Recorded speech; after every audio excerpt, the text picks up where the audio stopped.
I stood in the empty church 3 days before my wedding. White roses lined every pew. The altar gleamed under soft afternoon light. Everything looked perfect. But instead of excitement, I felt like a defendant waiting for a verdict. I had loved Katerina for 7 years. We built dreams together, planned a future, whispered promises in the dark. But the woman I was about to marry was no longer the woman I fell in love with. Something had changed inside her. Or maybe I was finally seeing clearly. Before I tell you how I became the guy who called off his own wedding 72 hours before saying I do, let me know where you are watching from today. Drop a comment below, hit that like button, and subscribe if you want to hear how karma works in the most unexpected ways. Trust me, this story has an ending you will not see coming. My name is Marcus. I am 30 years old, and I work as a software engineer at a tech company in Austin, Texas. 7 years ago, my life changed at an outdoor concert in Zilker Park. The band was playing something slow, the sun was setting, and I noticed a woman helping an elderly lady find her seat. She guided the old woman gently, made sure she was comfortable, then walked back to her spot with a smile on her face. That woman was Katerina. I could not stop looking at her. There was something about the way she moved, the way she laughed with her friends, the way her eyes lit up when the music swelled. I gathered my courage and walked over to introduce myself. She smiled at me, and in that moment, I knew my life would never be the same. We started dating a week later. Katerina was a senior in college studying marketing. She was warm, kind, and genuinely interested in other people.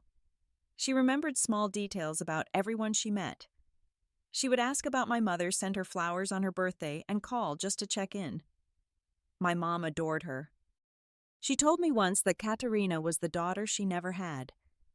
After 5 years of dating, I proposed at the exact spot where we first met. I got down on one knee as the sun set over Zilker Park, and she said yes with tears streaming down her face. I thought I was the luckiest man alive. Then we started planning the wedding. Katerina wanted a big celebration. 200 guests, a grand venue, the works. I preferred something smaller and more intimate, but I wanted her to be happy. We set a budget of $60,000, combining our savings with contributions from both sets of parents. It was a significant amount, but Katerina assured me it would be worth it. At first, everything seemed normal. She created spreadsheets, visited venues, sampled cakes. But then I noticed something strange. Whenever I offered an opinion or suggestion, she would dismiss it immediately. The flowers should be white roses, not mixed arrangements. I said I liked the mixed ones. She said I did not understand aesthetics.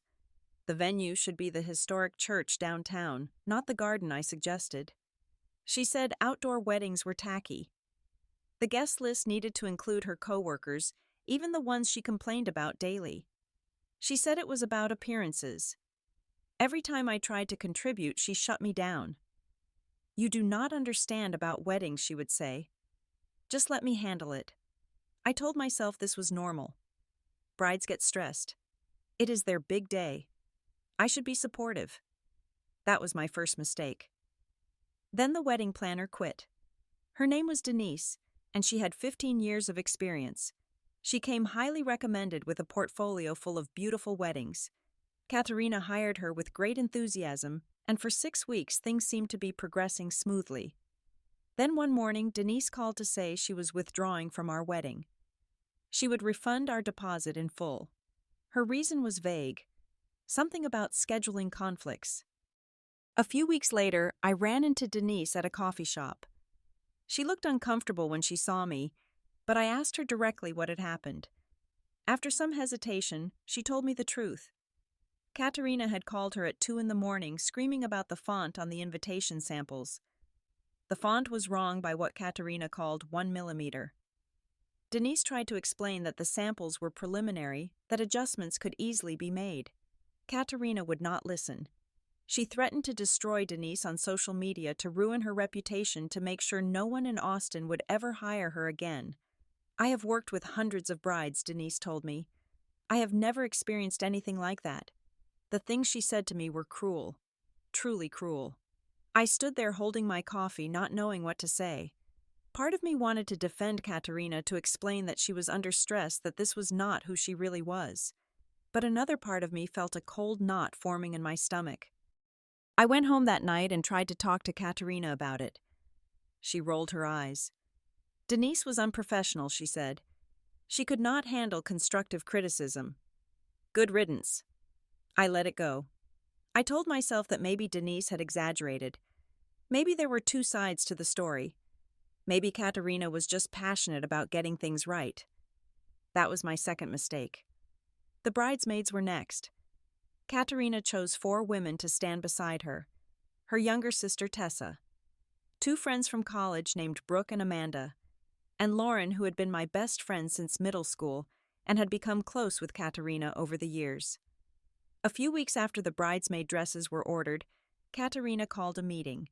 She announced that everyone needed to fit into a specific dress size by the wedding date. She had calculated the ideal measurements for the photos she wanted. Tessa was not thin.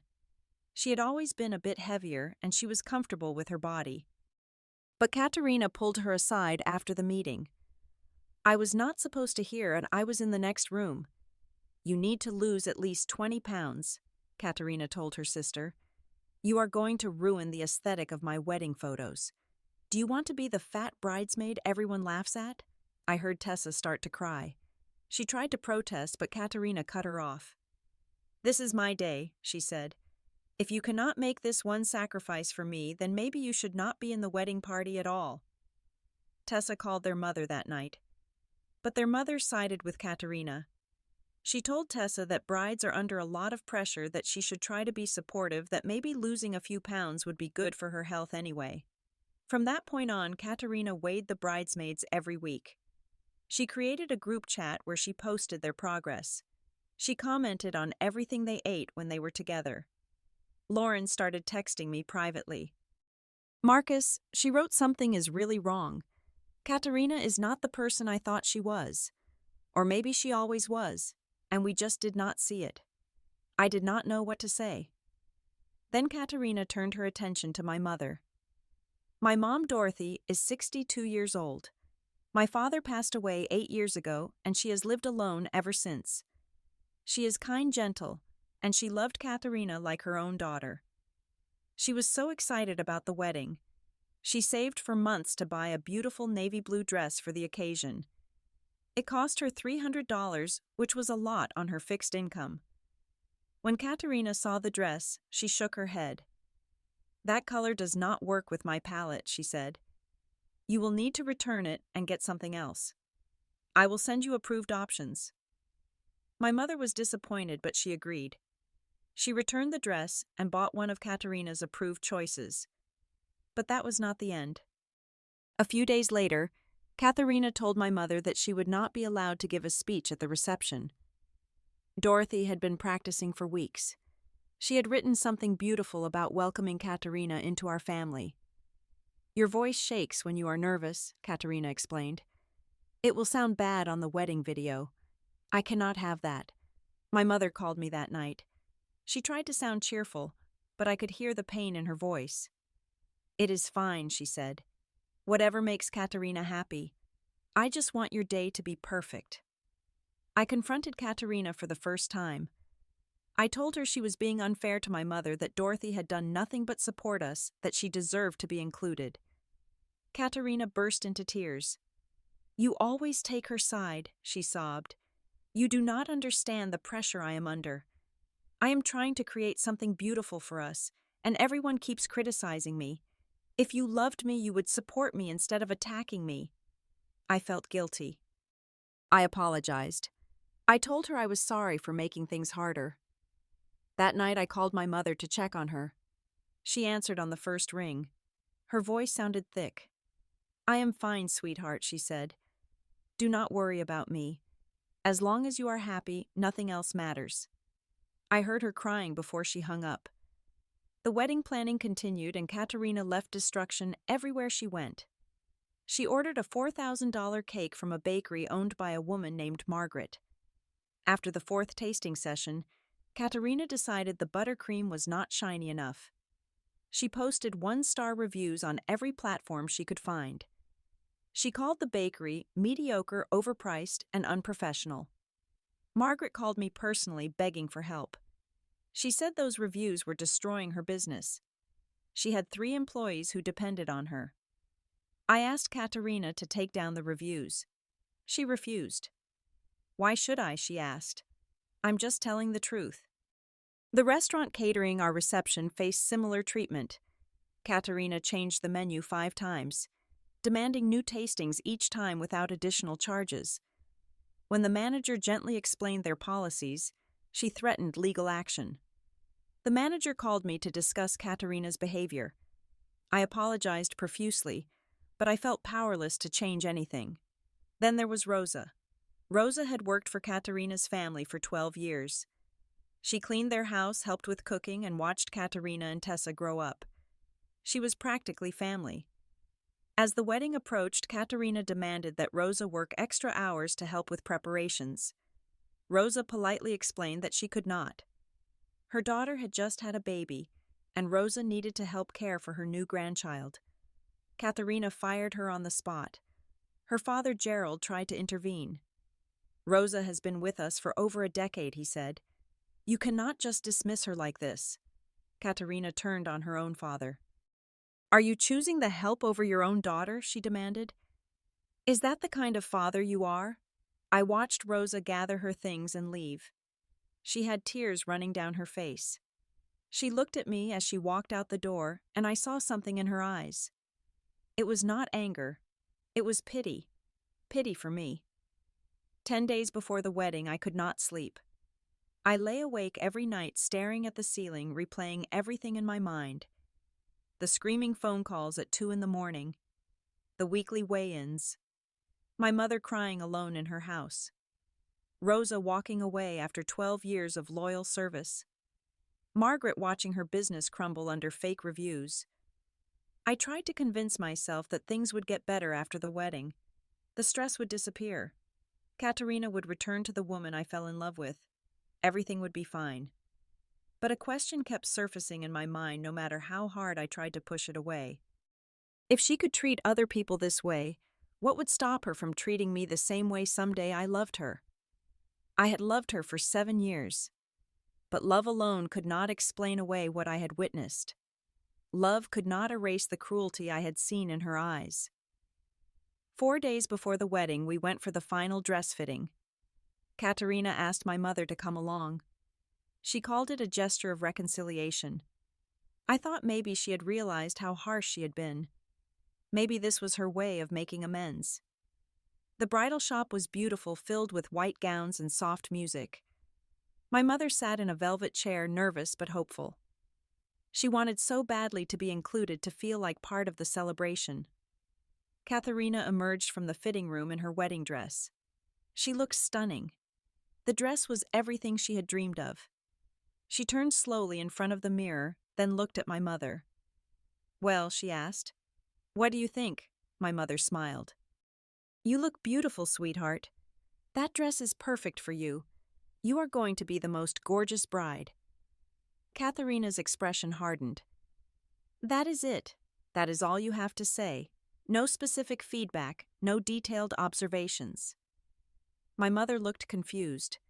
She stumbled over her words, trying to add more compliments, trying to say something that would satisfy Katerina. But Katerina was not finished. This is exactly why I did not want you here, she said, her voice loud enough for everyone in the shop to hear. You have nothing useful to contribute. You never do. You are just a lonely old widow who clings to her son because you have nothing else in your life. My mother stood there frozen. Her hands were shaking. Tears filled her eyes, but she did not make a sound. She picked up her purse, turned around, and walked out of the shop with as much dignity as she could manage. The store employees stared at Katerina in disbelief. No one said a word. Lauren called me 20 minutes later. Her voice was urgent. Marcus, you need to come right now. Your mother is sitting in her car in the parking lot. She will not stop crying. I have never seen her like this. I drove there as fast as I could. When I found my mother, she was sitting behind the wheel, her shoulders shaking. She saw me and tried to wipe her tears. She tried to smile. "I am okay," she said. "Do not worry about me. You should get back to Katerina." I got into the car and held her. She cried for a long time. As I sat there with my mother in my arms, everything became clear. I thought about all the people Katerina had hurt. Denise, who had done nothing wrong. Tessa, who just wanted her sister's love. Margaret, whose business was suffering. Rosa, who had given 12 years of her life to that family. And now my mother, who had opened her heart completely only to have it shattered in public. A question formed in my mind, and this time I did not push it away. If Katerina could do this to her own sister, to a woman who served her family for over a decade, to my mother who loved her unconditionally, then what did her love for me actually mean? I drove home that night knowing what I had to do. Katerina was sitting at the kitchen table when I arrived. She was reviewing seating arrangements, moving names around like chess pieces. She looked up and smiled as if nothing had happened. "Did you confirm the final numbers with the caterer?" she asked. I sat down across from her. "Do you want to talk about what happened today?" I asked. She looked genuinely puzzled for a moment. Then understanding crossed her face. "Oh, your mother," she said. "She is too sensitive. I was just being honest. She never has anything insightful to say." I cannot pretend otherwise, just to spare her feelings. I stared at her. She did not see anything wrong with what she had done. There was no remorse, no guilt, no awareness. In her mind, everyone else was the problem. "Never her." "Katerina," I said, "we need to talk. I do not think I can go through with this wedding." For a moment she did not react. Then her face cycled through emotions like a slot machine. Confusion, disbelief, rage. "You cannot do this to me," she said, her voice rising. "We have 200 guests coming. Everything is paid for. You will humiliate me." I tried to stay calm. I told her that I had watched her hurt person after person over the past few months. I told her that I did not recognize her anymore. I told her that I could not marry someone who treated the people I loved with such cruelty.